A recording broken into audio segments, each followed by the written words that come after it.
অনেক দিন পর বাপের বাড়িতে এসেছি।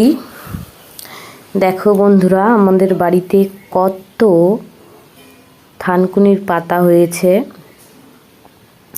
এই যে এদিকেও হয়েছে প্রচুর থানকুনি পাতা, ফুলের গাছ। এই দেখো আমাদের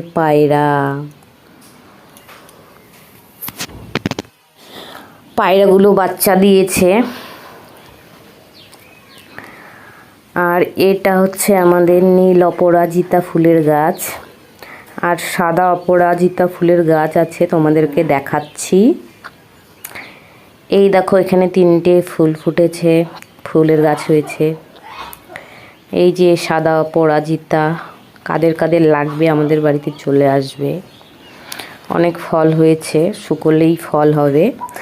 আর ফল থেকেই ফুলের গাছ হয়, ফলের বীজ থেকে। এই দেখো একটা বথুয়া গাছ, দেখো কত বড়, এটা রাজবথুয়া বলে এটাকে।